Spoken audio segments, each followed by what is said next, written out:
Grabe mga bigati na beneficiary sa birthday ni Baby Rabay, first birthday. So, naging trending nga po dito sa kaganapan sa birthday celebrant po ni Baby Rabay na kung saan po ay lahat po ay nakakostume at kita na naman natin kung gaano po pinaghandaan ang birthday celebrant o first birthday celebrant ni Baby Rabay, no, ng dalawang mag-asawa o anak ng dalawang mag-asawa na si Jackie at Kalingap Rab.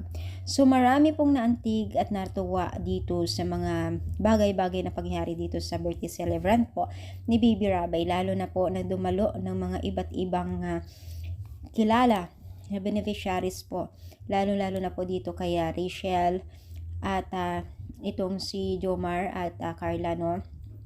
Sila po kasi mga bigatin, especially ganun din po sila Dara, si Joy, sino pa, si Biancy, si Kalingap Edo at iba pang mga beneficiaries po na talagang lahat po sila ay may pinaghandaan din po at ang gaganda nila, no, kitang-kita natin dito sa mga video o pictures na talagang bongga ang kanilang costume at nakitaan natin na talagang may potensyal yung mga kabataan na ito at tuloy-tuloy yung mga blessing sa tulong ng Team Kalingap at syempre sila po yung ginamit ni Lord para maibigay po yung mga beneficiaries o yung mga para maibigay po yung mga blessing na para dapat sa kanila.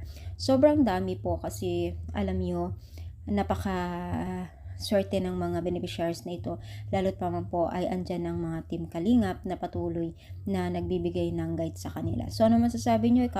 Comment down, palike po ang ating video. Thank you so much for watching. More power guys.